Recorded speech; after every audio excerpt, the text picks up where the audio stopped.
Hey everyone, Tactics here with my second last Mythic Plus guide of Dragonflight Season 2, this time going over the heavily revamped Cataclysm dungeon, Vortex Pinnacle. In this video, I'll be going over everything you need to know about this dungeon, including important interrupts, boss mechanics and strategies, and even a pug-friendly route that you can use at the beginning of the season, which I'll link the MDT string for down in the description below. If you're looking for guide videos just like this one for any of the other Season 2 dungeons, you can find those over on my channel, or again, linked below. And on top of that, I'm going to be putting out advanced routing guides for every single dungeon, which will just go over some tips and tricks for timing them on higher key levels. So if that's something you want to see, make sure you subscribe to the channel and turn on that notification bell. With that said, let's hop into the dungeon here, which has seen a ton of changes over the course of the PTR, including multiple new trash abilities. Right at the start here, you've got a Lieutenant mob in the Armored Mistral. This guy has Cloud Guard. He'll face a random direction, just channel a deflect for 5 seconds. So you want to make sure that you aren't hitting the shield. Ranged players too will need to rotate around. On top of that, they have a Pressurized Blast AoE. This is 15 yards around the mob and deal nature damage and launch you way up into the air. So you really want to make sure you get out of this circle. Wild Vortexes are the kick mobs in this area. They have a spam cast in Wind Bolt. This just hits a random target for nature damage, so kick this. And more importantly, they have a Cyclone cast. Again, a random target ability, which will banish them for 6 seconds. You can interrupt this or you can stop this, so do one of those two things. Gust soldiers are also here in this beginning area. They have a rushing wind ability. This will charge to a random target and put a magic dot on them. So you want to make sure you dispel this because it is a pretty nasty dot, especially on higher fortified keys. Wind Flurry is another ability they have. This is just a self buff, which will increase their attack speed by 200% for their next 3 melee. So tanks, be aware, these guys can auto pretty quickly here. Finally, later on in the dungeon, it seems that some of the Gust soldiers have the Air Nova ability. Unsure if this was just a bug on PTR, whether they have it or not, because the ones at the beginning didn't have it, the ones at the end did. But in case they do have it, what this ability is that it's a 6-yard nature AoE and knockback. It seemed to be on death as well, and this is only from the Gust soldiers, like I mentioned, later on in the dungeon, but potentially this could have changed, so be aware of this. Throughout this area, you'll find some lurking Tempest mobs, mostly hidden in the ground, and you really want to make sure that you always have someone looking at these, because they will stay in the ground if someone is looking at them. If no one is looking at them, they will pop out and they'll cast Lethal Current, which deals a ton of AoE damage to your entire party, but basically you just never actually need to engage these guys, just make sure someone is looking at them. The last mob in this first area is the Cloud Prince, another Lieutenant mob, so it can't be CC'd. They just have a 4-yard AoE damage channel in Turbulence. This also pushes players back, so be aware of that. Shortly after this Turbulence cast, Bomb Cyclone will go out. This is just an 8-yard swirly under a random player, and this deals insane damage and also knocks you very, very far back, so make sure you avoid this. Moving through this first area, you'll come up to Grand Vizier Ertan's platform, who's received a nice visual update and some mechanic changes. When you engage this boss, he's going to spawn 4 of those lurking Tempest ads that I talked about earlier, just on the outside of the room, so always make sure someone is looking at all of them, otherwise that Lethal Current cast is probably going to wipe you. At the same time, 8 Cyclones appear on the edges of the room. These will pulse for nature damage to any players currently outside of the circle that they create, so you want to make sure that you are on the inside between the boss and the Cyclones themselves. These will also shoot out fragments that deal a big hit of nature damage and reduce your haste and move speed by 30% for 6 seconds if these hit a player. And on top of that, if you ever touch a Cyclone, you'll get the same debuff. So you want to make sure you're dodging both the Cyclones and the balls they shoot out. Every so often, the boss will pull all of those Cyclones into himself and will knock back any players within 5 yards. And of course, forcing all players to be outside of that Cyclone circle. So that means constant party ticking damage when this happens. Note that also when this happens, the 4 lurking Tempest mobs do disappear, they despawn, so you don't need to worry about them here. Outside of that, there is just a lightning bolt cast the boss chain spams. This is interruptible, so you really want to make sure you have a kick rotation set up so no one takes some extra damage out of nowhere. Taking the tornadoes to the next platform, there's a few new mobs here. The first is the Turbulent Squall ads. These guys have 1 kickable spell in Cloud Burst. It's also stoppable, and this is just AoE frost damage, so you want to make sure that this cast does not go off. Outside of that, they'll put up a Storm Shield on themselves. This is just a magic shield, so it can be purged off, and you really do want to try and either burst these down or get rid of them ASAP, because they will constantly pulse for damage every 2.5 seconds to the entire party. Empyrean Assassins are also in this area. They have a random target teleport and physical damage hit in Assassinate. Nothing you can really do about that, but just be aware of it. They also have a stoppable or interruptible cast in Vapor form, which is a 10-second long, 90% DR. It's also a magic buff, so if you miss it, you can always purge it off as well. Finally, the scariest mobs in this area is another Lieutenant mob in the Young Storm Dragons. These mobs will always spawn right next to a healing well, and this will restore 5% HP per second for 40 seconds to anyone that actually stands inside of it, including either players or the mobs. So you want to tank mobs outside of this healing well, and then potentially stand inside of it for the next ability, Icy Buffet. This just hits everyone within 60 yards for frost damage, and then puts a 9-second dot, which is pretty nasty. So if you have everyone standing in that healing well, obviously not the mobs, but every player standing inside that healing well, it can help partially mitigate that. It's still a pretty nasty ability though, and that's probably where you want to commit defensives or healing cooldowns. On top of this, it also has a random target breath attack in Chilling Breath. This is just a frontal that does not follow the target. It locks in place, so just make sure you sidestep it. Next boss here, Altairus, is also a Storm Dragon, and wind is very important on this boss fight as it can either buff you or hinder you. Throughout this fight, you'll see wind blowing in one of the 4 cardinal directions, which changes over the course of the fight. The key here is that if you stand upwind of Altairus, that is, you stand in such a way that the air blowing in whatever direction hits you before it hits the boss, you'll gain a 30% haste buff. Alternatively, if you stand downwind from Altairus, so the wind is hitting the boss before it hits you, you'll take ticking frost damage and have your haste decreased by 30%. So you want to make sure you're adjusting your positioning throughout this fight based on the wind. To make this more difficult, the boss arena is shrunk significantly by a cold front around the outer edges. This deals heavy ticking frost damage and reduces your healing and damage done by 50% if you stand inside of it. And on top of that, there's also twisting winds spread throughout the available room in the center, which will deal a small hit of damage but knock you up way into the air if you ever touch them.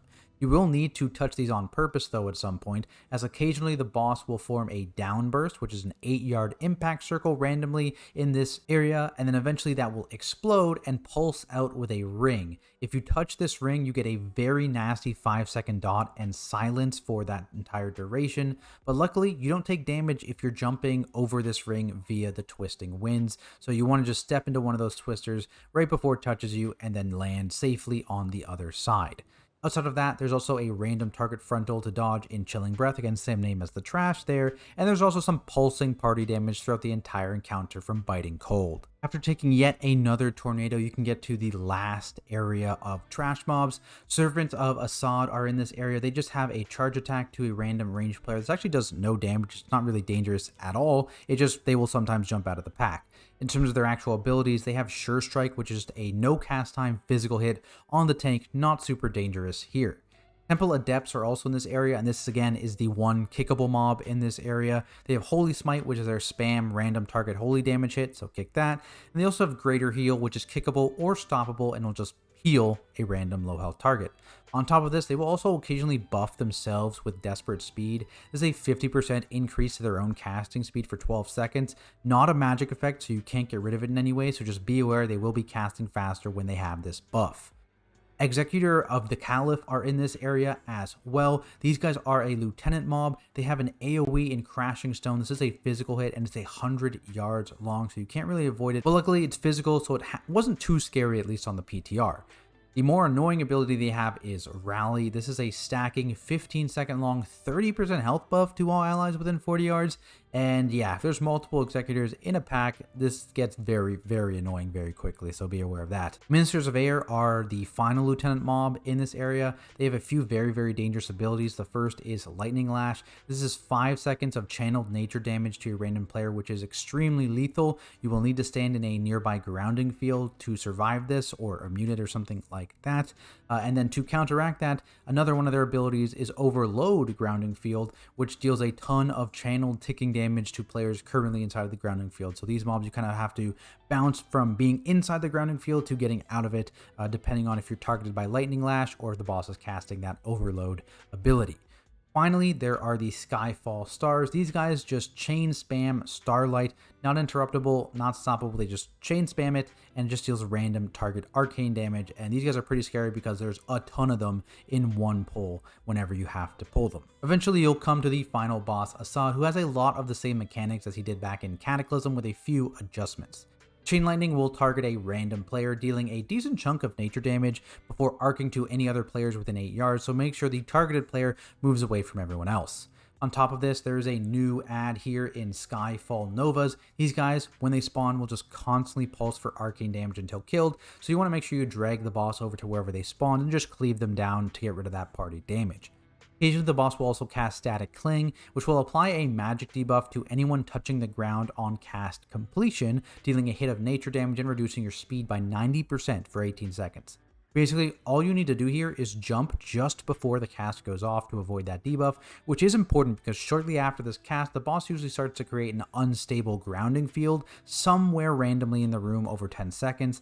Immediately after he forms this field, the boss then teleports directly above it and begins channeling Supremacy of the Storm, which deals lethal ticking damage to anyone not inside that grounding field over 6 seconds. So very important here that you run to wherever that grounding field is being created before he actually finishes creating that field itself. From there, the fight just repeats. With the dungeon walkthrough done, let's take a look at an easy to execute pug-friendly route that will be great for early on in the season. I also, as always, want to note this is not going to be the best, most optimal route, but instead it's something that you can reliably complete in an uncoordinated group. No giant crazy pulls with tons of kicks, only one very, very minor skip here that can be done with like half the specs in the game or invis pots if you don't have them, and I'll discuss why we're doing that when we actually get to it. But notably, Vortex Pinnacle is a fairly W key route. It's almost like Temple of the Jade Serpent back in Season 1, where you have to pull basically every single trash mob to get the count you need. But let's just go through it. So off the top here, you've got a 3 pull, you've got a double pull of Armored Minstrels here.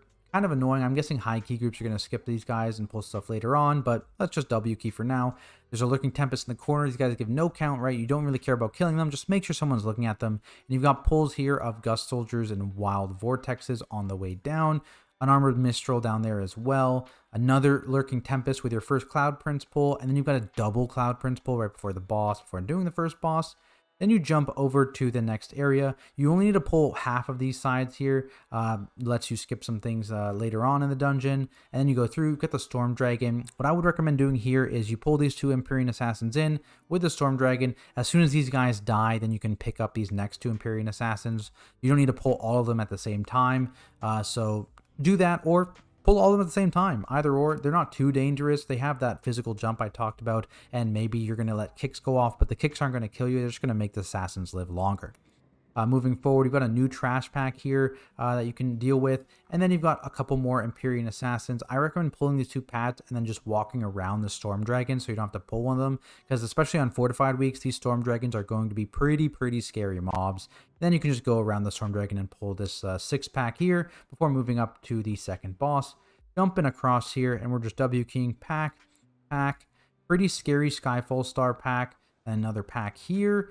And this is the pack I actually recommend skipping. So you can skip here. I put a note in the route as well. There's a bunch of different ways for you to skip this. So Sap will work, Para and Rop, Mind Soothe, and Prison. Those are the 4 easiest ways to do it. The Poly into Invis and Trap and Feign are a little more difficult. Whoever's doing it has to CC them, and then they have to walk by first, which will put them in combat. Then all the other party members will walk by, which won't put them in combat. And then they invis or feign or whatever to drop combat. So that's how you would do with a mage or a hunter. Otherwise, you can invis pot this as well. But why we're skipping this is because there's 2 executors in this pack, which are the physical AoE guys, plus the rally health buff to the entire pack. And so 2 of them, they're just going to keep stacking up that rally health buff. It's exceptionally annoying. Trust me, you do not want to pull this pack. It's going to be not only dangerous, but last such a long time that if you just have any possible way to get by them, it's going to be worth it. So I recommend getting past these guys over here and then just jumping down and fighting all these Skyfall Stars, which are pretty scary in their own right, before fighting the final boss. But that wraps up this video, guys. Hopefully it was useful. If it was, be sure to leave a like and subscribe to the channel for more content like it. As I mentioned earlier, I've got advanced routing guides coming out shortly into the season, and I'll have videos like tank guides, raid boss guides as well, so keep an eye out for all of those. If you have any questions regarding this dungeon, feel free to drop those down in the comments below, or you can always stop by and ask me over on my Twitch channel at Tactics, where I stream high mythic plus keys and mythic raiding from a tank's perspective. Also, quick thank you just to all of my supporters over on Patreon. Couldn't keep making any of these videos without you. Otherwise, thanks everyone so much for watching, and I'll see you in the next video.